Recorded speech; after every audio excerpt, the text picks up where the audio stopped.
720 WGN Radio, it's Iridian Fierro, and we are a few days away from All Elite Wrestling's pay-per-view, Forbidden Door, on Sunday, June 30th. And then AEW is set to make its return to Chicago on July 3rd for AEW Dynamite. Joining me now to talk about both events is the president and CEO of AEW, Tony Khan. Tony, how are you? I'm doing so well. Thank you for having me on. I am so excited to chat with you. I am ready for both of these events, and Forbidden Door is on track to be a great show, right? Forbidden Door is going to be an amazing show. We're going to have a great event. It's going to be one of the top pay-per-views of the year in all of pro wrestling. And it's this Sunday. And right after Forbidden Door, we're bringing one of the biggest AEW Dynamites of the year to the Wintrust Arena next Wednesday, July 3rd. It's going to be a very, very special event. And stay tuned to AEW Social to hear more about what I'm bringing to Chicago. It's going to be a great night next Wednesday. Every Wednesday night at 7 p.m., you can count on a great show on TBS from AEW. This Wednesday is a great show, and you better believe next Wednesday I'm going to bring something really special when we come back to Chicago. That's awesome to hear. And you're working with CMLL and New Japan Pro Wrestling, featuring a lot of amazing wrestlers. You have Mercedes Moné facing Stephanie Vaquer. You got Swerve versus Ospreay, Danielson and Takagi, and a ladder match for the TBS Championship. What is the match that you are excited to see and for fans to witness as well?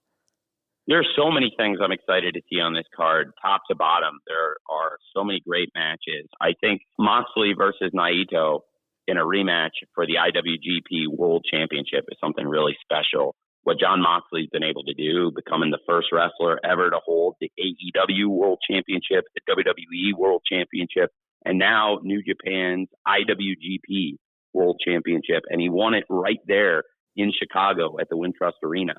And for us to be coming back there next week, I think it's a great omen. And Jon is the greatest AEW wrestler of all time. He's probably one of the most decorated world champions of all time ever in wrestling. And I do think that is a match I'm especially looking forward to. But there's so many great things on the show, with Swerve Strickland, the AEW world champion, taking on Will Ospreay, the AEW international champion. And I think two of the greatest women's championship matches ever on the same card, to have the AEW women's world champion Toni Storm, timeless Toni Storm, an icon of the cinema and the pro wrestling ring, taking on Mina Shirakawa in a match the fans absolutely want to see, and a great story that's been developing between Toni, Mina, and their shared love for Mariah May, who will be in both women's corners for this great match coming up this Sunday on pay-per-view. And to have the TBS champion, the face of the channel, Mercedes Moné, the biggest free agent signing in the history of women's pro wrestling, and one of the biggest free agent signings ever in wrestling, came to AEW, has won the TBS championship, is the face of our channel, and now she's going to take on one of the top international wrestlers, Stephanie Vaquer, who is not only a great wrestler for CMLL, the league you mentioned in Mexico, the world's oldest wrestling promotion and the top league in Mexico, and also Stephanie is the New Japan strong women's champion. That's a belt Mercedes has had her eyes on for a long time. It's title for title, winner take all, both belts on the line. Forbidden Door is going to be a great show. It's this Sunday. And then we're right back in Chicago next Wednesday. You're going to hear more about this event coming next Wednesday, I promise. It's going to be one of the best AEW shows ever. If you've ever gone to an AEW show in Chicago, and that covers a lot of people because we've had a lot of shows in Chicago and sold a ton of tickets. Trust me on this one. You want to be there next Wednesday, July 3rd. I know it's the holiday week. Everyone's going to have, for the most part, most people are going to have that Thursday, July 4th off. I highly recommend you come July 3rd, Wednesday night, because this will be AEW at our very best. And you're going to hear a lot more about it in the coming week. And you've said such great things about your partnership with New Japan Pro Wrestling, with Stardom, with CMLL. When you started AEW, did you have those partnerships in mind, or was that something that came after? I dreamed of those partnerships. Actually, when I bought AEW, when I created AEW, when I launched this league in 2019, we dreamed of those partnerships. And it was a Freudian slip I just made, because Ring of Honor was the company that really had those partnerships. They were the American partner that teamed with New Japan Pro Wrestling and CMLL. And now AEW has taken those relationships, and I acquired Ring of Honor. And it took a long time to build that bridge, first with New Japan Pro Wrestling, then with CMLL. And we've really built a lot of trust and great relationships. We brought Stardom in this year also, the top women's wrestling league in Japan. And now we've got all these companies working together, sending their best champions, their best stars. It's going to be a great pay-per-view in New York this Sunday. But then, like I said, the follow-up, it's not just going to be a TV show. It's not just going to be talking and promos. You're going to get AEW at our very best wrestling. I promise you, the best night of wrestling we could possibly put on is coming to Chicago. And again, if you've ever bought tickets to an AEW show in Chicago, you want to be there July 3rd. This is going to be really special next week. Now, Tony, AEW had a reality show called All Access, and I want to talk about a scene that happened between you and Sammy Guevara, where you kind of pull out this booking planner or this match portfolio. Do you still use that, or have we digitalized the match cards? I still write everything down and keep track of all the shows. That was actually filmed before AEW Collision launched. So we actually have more matches, more great things happening. And we just got great news. Collision rating was way up this week again. And that show has been doing really well for us on Saturdays. So for the fans who don't know, every Friday night and Saturday night, we do wrestling on TNT. And then we have our flagship show that we started from 5 years ago, every Wednesday on TBS. And that's what we're going to bring to Chicago next Wednesday night, July 3rd. And I cannot put the show over strong enough. Announcement's coming soon. But you want to get in on tickets early, because once I announce the matches this week, stuff is going to fly off the shelf. This is going to be a great, great show. That is so awesome to hear. And while we are on the topic of TV, we are heading into the fourth quarter and the ending of the 5th year deal with Warner Brothers Discovery. What can you tell us about what conversations have been like in regards to a contract, maybe more hours of wrestling? It's a great, great question. I love working at TBS and TNT so much. And now, like you said, we do 5 hours across Wednesday on TBS and Friday and Saturday on TNT. We're having great talks with Warner Brothers Discovery. I just had great talks with them yesterday. I'm so blessed to work with these great people. And as somebody who loves wrestling, it means a lot to me that we brought wrestling back to TBS and TNT. I know that so many of the listeners who are wrestling fans used to watch wrestling on TBS and TNT. And for some of the really young fans, for a long time, almost 20 years, there was no wrestling on TBS and TNT. And it's what I grew up on. And then a lot with the launch of AEW, that we bring all elite wrestling every week, Wednesdays on TBS and weekends on TNT. And I want to keep bringing the shows here as long as possible. We have a great partnership and we're having great talks. And I hope that we are with TBS and TNT for a very, very long time. We're really happy to be here. And I'm really blessed to work for a great leader like Mr. David Zasloff, who has been so great to AEW and helped us expand more events and expand TNT Saturdays, and has helped us continue to have these great Wednesday nights on TBS. I'm speaking with the president of All Elite Wrestling, Tony Khan. And Tony, the first Forbidden Door was in Chicago, and this year it's in Long Island. Will this pay-per-view continue to be a traveling one and one that happens every year? Well, it's a great question. So far, we've done 3. We have the inaugural event was at the United Center in Chicago. And then last year we were at Scotiabank Arena in Toronto. And now we're bringing the event to UBS Arena in New York, where the Islanders play. And then, like I said, we'll be back in Chicago following up with one of the biggest TV shows of the year, I promise, on July 3rd. You don't want to miss that at the Wintrust Arena next Wednesday.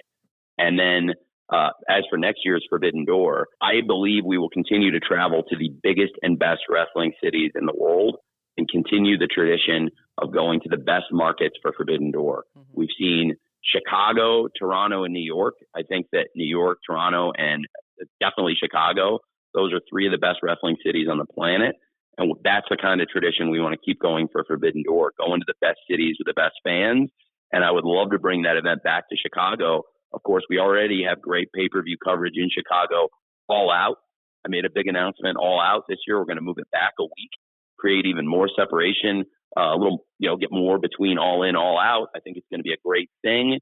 And it'll be really exciting to have that pay-per-view on Saturday night with the NFL kicking off on Sunday. for the fans to look forward to. And definitely Chicago is one of our best pay-per-view towns.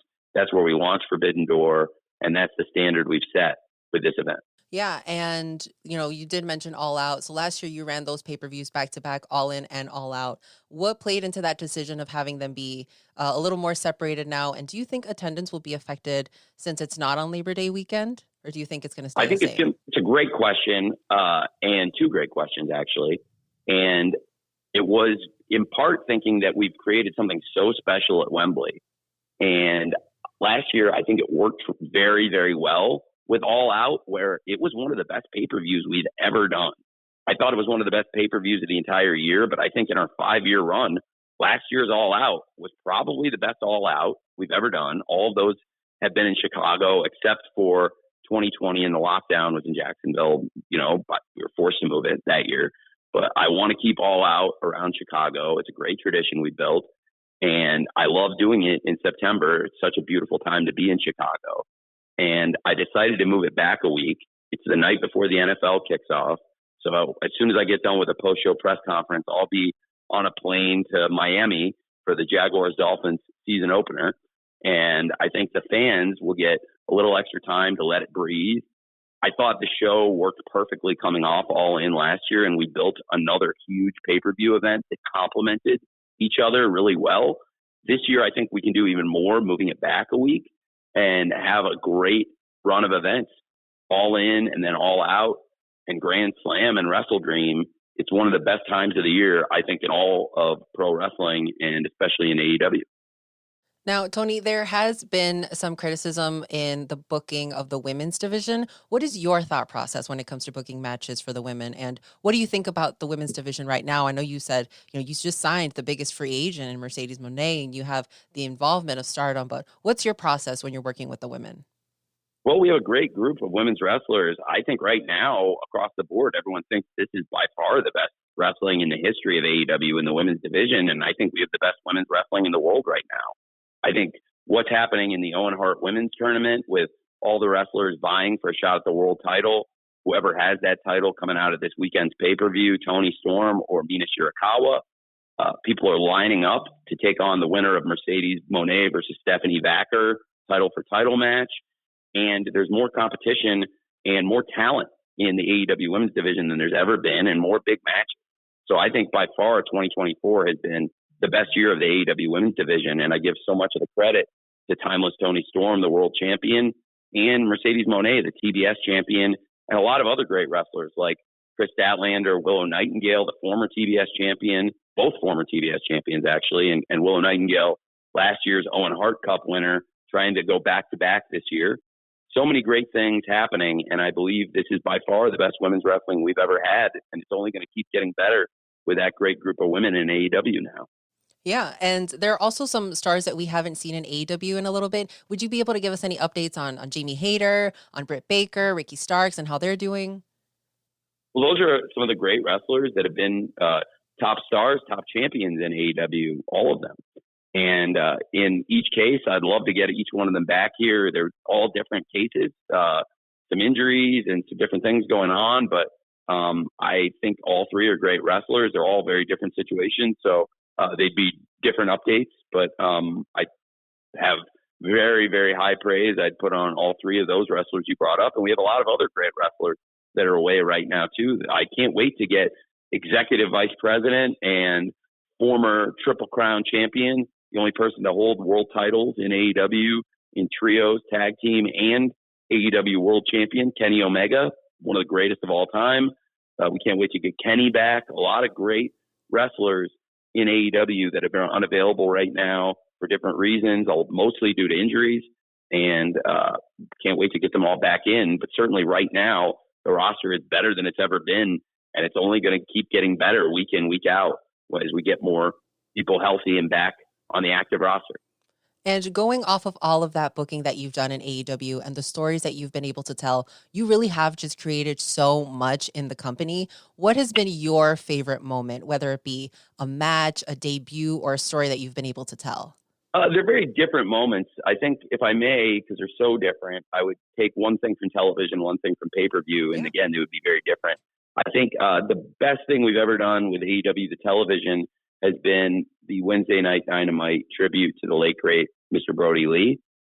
I think that it certainly was, in my opinion, the best tribute show I've seen in wrestling and the best tribute we could have done for Mr. Brody Lee. His name was John, and anybody who knew John or Brody, they knew this guy loves his family, number one, and he loves wrestling, number two. And we really got that across that night. I mean, everyone came away saying, man, this guy really loved his family. He loved wrestling. And boy, the other wrestlers and his family sure loved him.